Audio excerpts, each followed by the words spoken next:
I wish to warmly welcome the Secretary-General, His Excellency Mr. António Guterres, and give him the floor. Excelentíssimo Senhor Nestor Popoliso. His Excellency Nestor Popoliso, Foreign Affairs Minister of Peru, President of the Security Council. Excellencies, I thank the Peruvian Presidency for convening this meeting. Political missions and peacekeeping operations are some of our most effective tools to promote and maintain international peace and security, but they are temporary. We are strengthening our focus on moments of transition when our missions are reconfigured or leave a country. A mission transition is usually the result of progress towards peace.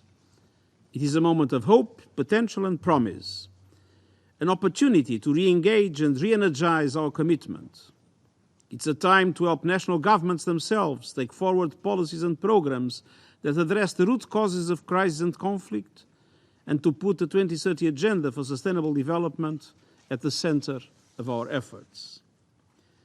But mission transitions also pose risks.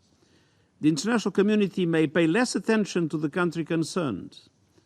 Strategic gains achieved during decades of international support can hang in the balance. And the loss of life, economic devastation, and the reversal of development gains caused by a relapse into conflict can go far beyond the country's borders. We must learn from previous examples, including that of Timor-Leste and Côte d'Ivoire, which provide important lessons on partnership and continuity. Nationally owned and forward-looking transitions are therefore a priority for the entire United Nations system.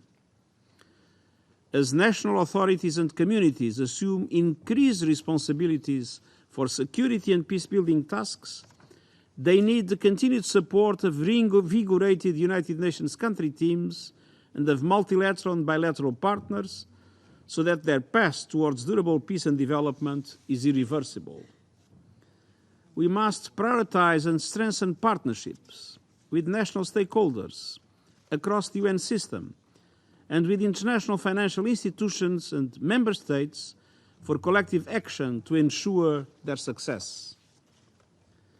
Mr. President, the United Nations role in transition processes must be comprehensive and coherent and work in an integrated way to address the interlinked and often stubborn drivers of conflict: poverty, exclusion, inequality, discrimination, violations of human rights, exacerbated by climate change and the movements of people. Our ongoing reform process is enabling more joined-up engagement in support of national efforts along the entire peace continuum, from the deployment of a peacekeeping or political mission to withdrawal or reconfiguration. But the United Nations cannot and does not handle the transition of a peace operation alone. Many other institutions and groups are involved. As I mentioned earlier, governments are the most important partners, but donors, international and regional organizations, international financial institutions, civil society, local institutions, and the business community all play an essential role. The United Nations can add great value by bringing ideas, expertise, and resources from different actors together around nationally determined priorities. The changing nature of our support puts greater responsibility on us to collaborate, to communicate, and participate in a collective effort in which everyone has a role to play and a stake in success. And I welcome representatives from the World Bank and the African Development Bank here today.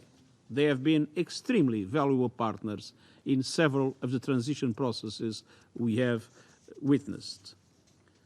Strong partnerships between the United Nations and other organizations, including regional and sub-regional organizations and international financial institutions, can help avoid a sudden drop-off in support as our presence is reconfigured.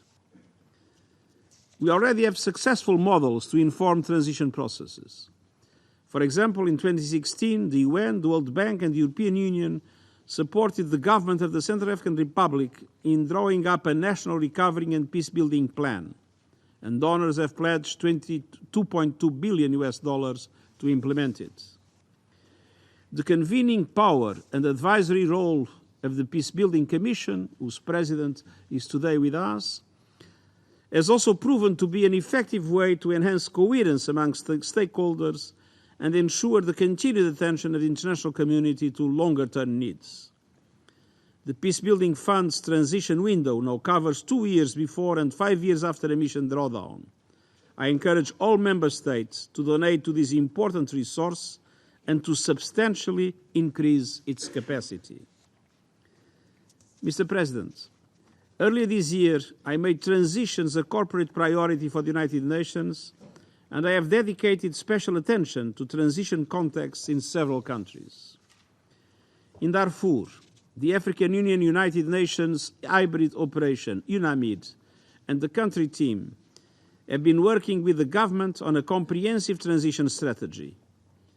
UNAMID this year made $32 million of its budget available for joint activities with the United Nations country team in priority areas including rule of law, human rights, and durable solutions for displaced people in close coordination with the government. In Haiti, the peace and development pillars of the United Nations have formulated a common approach to support rule of law and governance institutions since the establishment of MINUJUST in 2017. The country team is finalizing a package of projects in priority areas identified by the Haitian government, including some to be financed for the first time in Haiti by the Peacebuilding Fund. Working with the European Union, we have allocated $12 million in funding from the Spotlight Initiative to combat gender-based violence over the next 3 years. And in Colombia, we have responded to the government's request for support for the peace process with 2 successive political missions working in close cooperation with our country team. I also welcome initiatives underway here at headquarters to provide more holistic support. For example, the Department of Peace Operations and UN Women have developed a joint initiative on gender-responsive conflict analysis that has informed planning for our integrated office in Haiti. Mr. President, countries that are healing after conflict may face urgent and complex challenges, including disarmament and security sector reform, reconciliation and accountability processes, and corruption. These countries require multifaceted support for political leadership, strong and inclusive institutions, the rule of law, human rights, gender equality, and sustainable development to address the root causes of conflict. Transitional justice and accountability for serious crimes and human rights abuses are essential to secure lasting peace. We are committed to advance the 4 pillars of transitional justice: truth, to acknowledge the atrocities committed; justice, so perpetrators are held accountable; reparations, so victims and communities are compensated for harm they have suffered; and last but not least, putting in place reforms so that atrocities and serious crime will never happen again. The United Nations Sustainable Development Cooperation Framework is a central tool for multilateral support under the leadership of the strengthened and empowered resident coordinator system. Our regional political offices also support resident coordinators and United Nations country teams to consolidate peacebuilding gains in the post-mission phase.